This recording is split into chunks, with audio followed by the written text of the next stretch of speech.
maalinba maalinta ka dambaysa waxa si joogto ah u soo baxayay waraaqa iyo cabatinka ay kaga hadlayaan dulmiga iyo tacaddiga lagu hayo shirkadahaas.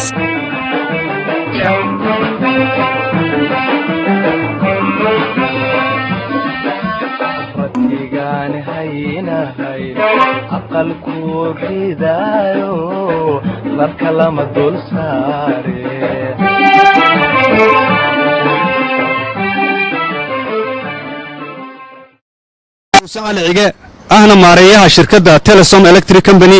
waxaanu shirkan jiraayadu qabanay go'aamo ka soo baxay wasaaradda tamarta kuwaas oo u daneynaya shirkad ka mid ah shirkadaha shirkadihii kale oo dhanna suuqa ka saaray doonayana inuu shirkadda u xidho oo monopoly geliyo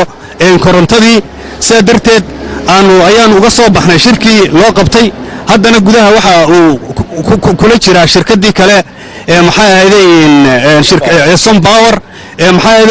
loo xidhay magaalada annaguna waxaanu diidanay in monopoly la geliyo korontada waxaanu wadaa inuu shirkad kaliya u xidho korontada oo dhan inteeda kalena suuqa ka saaro anigoo ah maareeyaha guud ee shirkadda laydhka ee Gafay Electric Power waxaan halka ka cadeynayaa cabashada shirkadihii laydhka oo dhan oo garabkayga taagan taasoo ah wasiirka tamarta iyo macdanta waxaanu aragnaa inuu wado iska horkeen qas iyo qalaase iyo amni darro uu ka dhex abuurayo shirkadaha dhexdooda sababtoo ah annagoo intayadii kala dibadda taagan shirkaddii Sun Power ayuu kula shirayaa gudaha aywa maxamed xuseen maxamed shirkadda National Electric Company waxaan aaminsanahay in aan magaalada cid loo xidhi karin inuu laydhku xor noqon karo in dastuurka iyo sharciga Soomaaliland ay ku qoran tahay in ganacsigu xor yahay in aan loo xidhi karin wasiirka waxaan leeyahay ka xisho in aad cid gaar ah la shaqayso oo aad kooto ugu xidho laydhka iyo qiimihiisa iyo eeriyadiisa iyo siduu u shaqaynayo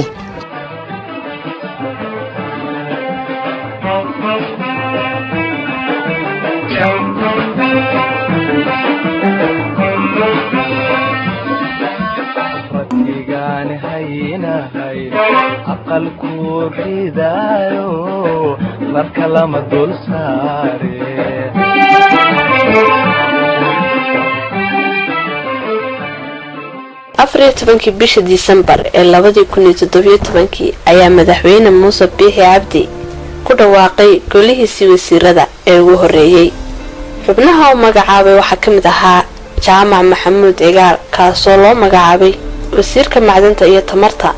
ee Soomaaliland in badan oo bulshada kamid ahay qoon uma lahayn sababtoo ah muu ahayn siyaasi caan ah oo saaxadda siyaasadda ku soo jiray isla markaana kama mid ahayn xubnihii sida weyn uga dhex muuqday ololihii madaxweyne Biixi uu ku hantiyay talada dalka 20kii Disembar 2017 ayaa wasiir Jaamac Maxamuud Cigaal uu si rasmi ah ula wareegay xilka wasaaraddaasi wasiirkii uu xilka kala wareegay Xuseen Cabdi Ducaale waxa uu halkaasi kaga sheekeeyay waxqabadyo muuqda oo uu fuliyay muddadii uu xilkaasi hayay iyo waxyaabo qabiyo ah oo uu kaga tagay miiska wasiirka cusub kuwaasi oo u baahnaa bisayl siyaasadeed iyo hanaan maamul oo lagu qabiyo tiro mashaariicdaasi horumarineed wasaaraddu waxay meel yar oo ganacsan loo arkayn inay wasaaraddu u eg tahay ayay ahayd oo muuqaalna aan lahayn waxaan runtii u aragnaa wasaaradda macdanta iyo tamarta weligeeda wasaaradda biyaha iyo macdanta inaanu wasaarad sii ka hooseysay oo maanta aynu aragno inaynu ka dhignay wasaarad eeya maalmo kooban kadib waxaa soo ifbaxay hogaaminta wasiirka cusub iyo hiigsiga uu ku hagayo wasaaraddaasi baaxadda leh wasiir Jaamac ayaa ka leexiyay tubtii hore ee wasaaradda kaasi oo ahaa sidii Soomaaliland shidaal loogu soo saari lahaa bulshadana waxay riyoormeynteeda maalmo kooban uga harsan yihiin hankii qaranka rumoobay hiigsiga himilada dalkeena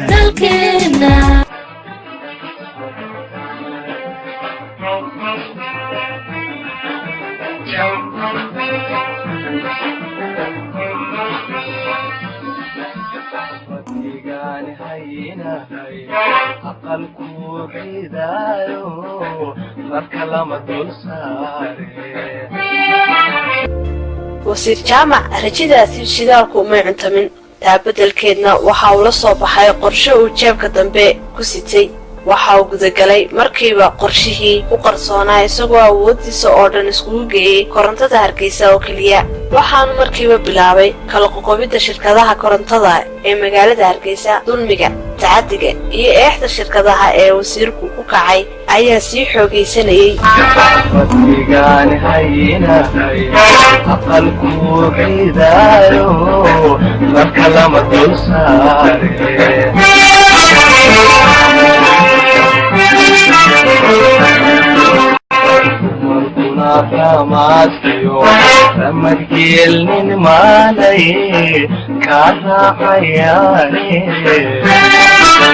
وحوي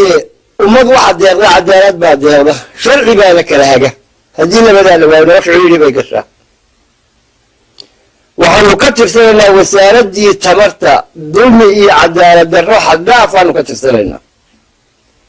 iyadoo noo adeegsanaysa ciidanka iyagii noo adeegsanaysa mararka qaar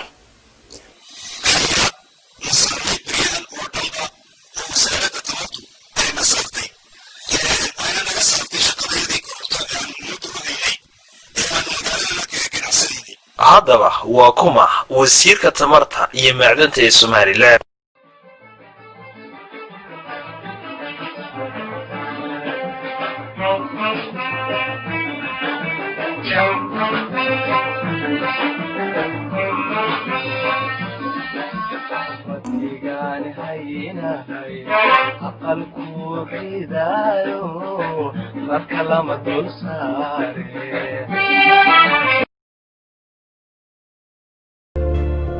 aynu dib u milicsano jaamac maxamuud cigaal ka hor intii aanu noqon wasiirka tamarta iyo macdanta ee Soomaaliland waan la shaqeeyay shirkadda la yiraahdo Somtel oo ka bilaabay Burco waxay ahayd shirkaddii stationkii telecommunicationka ee Somtel ee ugu weynaa markaa baan manager ka ahaa oo Somtel baan ka shaqeeyay markii dambe dahabshiil waa barnaamij sirta lagu soo wareegay markii dambe waxaan ka shaqeeyay shirkadda la yiraahdo Sompower Wareegta kadib baan shaqadii ka tegey waan siyaasaddii oo markaa ku kaliyeystay ilaa doorashooyinkii ka dhacaan oo halkan wasaaradda way dhacaan daawadayaal jaamac maxamuud cigaal markaad u fiirsato taariikh nololeedkiisa oo isagu ka sheekeeyay waxaad ogaanaysaa inuu ka mid ahaa madaxda sarsare ee shirkadda dahabshiil hadday noqoto qaybta telefoonada iyo qaybta korontada oo ah shaqadii ugu dambaysay ee uu salaanka wasiirnimo kaga soo booday haddaba saddexda shirkadood ee ka soo horjeestay qorshaha Sompower maxay ku sifeeyeen wasiirka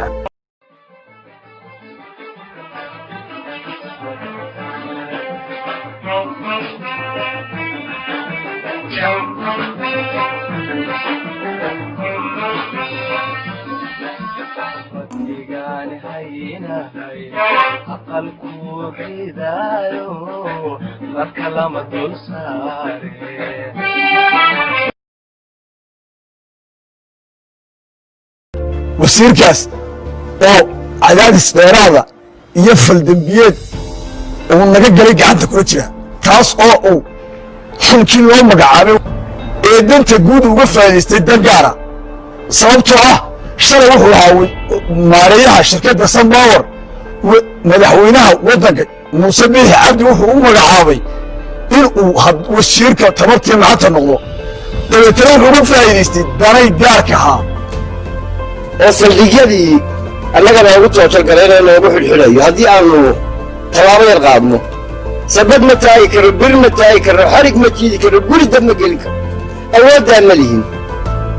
waa aragtana biraha madaxaas ay ka wada qaawan yihiin iyagoo bira xarkaa maxaan luu saari weynaa xarig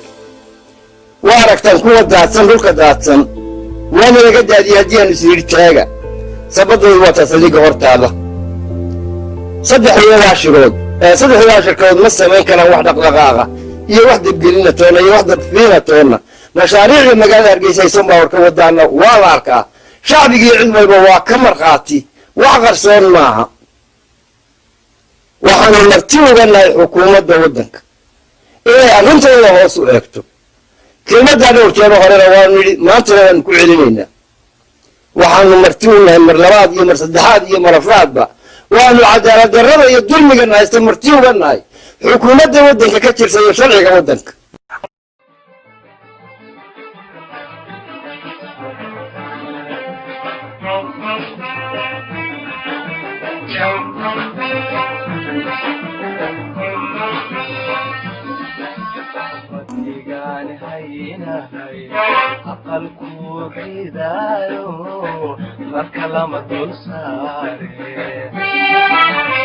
wasiir jaamac maxamuud cigaal ayaa sameeyey dadaallo badan oo uu ku doonayo sidii uu indhaha bulshada iskaga jeedin lahaa islamarkaana uu beerlaxawsan lahaa shirkadaha saddexda ah si ay u joojiyaan cabatinka ay maalin walba warbaahinta la hortaagan yihiin isagoo u muujinaya dhexdhexaadnimo ka dhammaynta aanu isagu go'aan ka gaadhi karin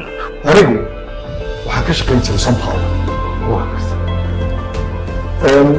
waxaa markaa loo dadku bani aadamku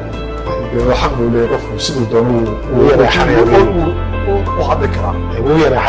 laakiin waa laga yaabaa in ay islaadaan uu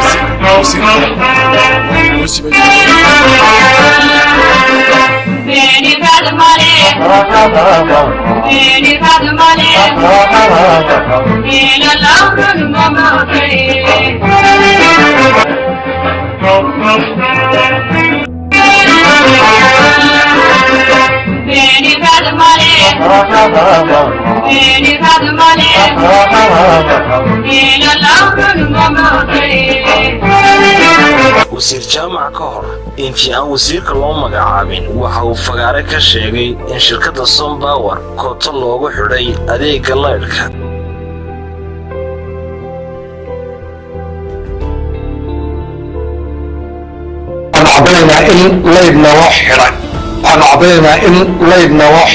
maantana arrintaasi ay u muuqato meel aan rabay rooma ku daa'ay tacadigii iyo hagardaamadii wasiirku ku hayay shirkadaha qaarkood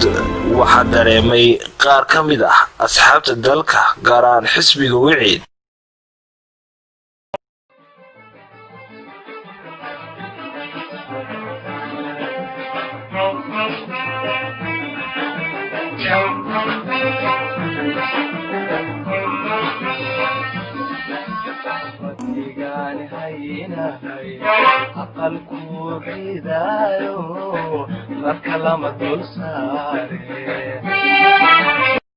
iyo wasaaraddu yaana ku qasbin inay galaan laydh munuguliya oo dadkii oo dhan isku kaashadeen dadku waa xor qofkii diidan lama qasbi karo waxaanu leenahay wasiirka tamarta iyo macdinta somaliland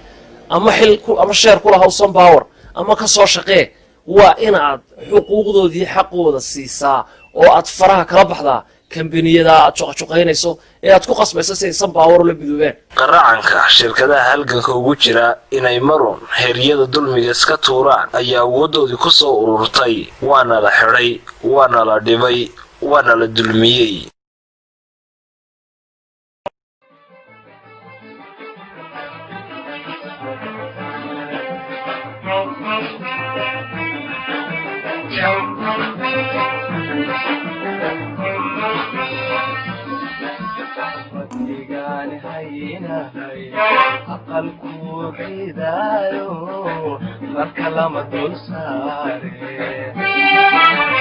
waxaa jaray ee leerkaa gooyena wax kale maaha waa shirkadda sompower wey kaa jaray iyo ka soo diray iyo ka dambeeyaba godobta ciddaan u raacaynana waa garanayna waleel waxaa loo socona waxa weye wax kale maaha in dadka la kooteeyo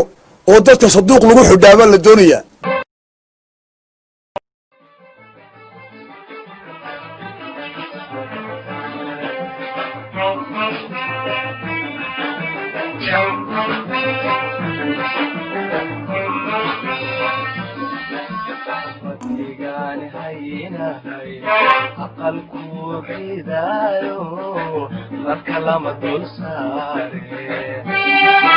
jaamac egasmaareeyihii hore ee shirkadaha korontada Sunpower ayaa markii uu maamulayay shirkadda waxa uu marar badan quursaday shirkadaha saddexda isagoo hadallo ka baxsan ganacsiga ku weeraray shirkadihii imika soo galay daybka oo hadda unkooyay oo marka hore business kale ku jiray qaar qaad ku jira qaar telecommunication ku jiray qaar yani hawlaha ganacsiga kale ku jiray ay imanka ku hambabareen layrka iyo danta ugu leeyahay ummadda inay markaa dhaleeceeyaan shirkadii Sunpower. haddaba la soco barnaamijka bidaanshe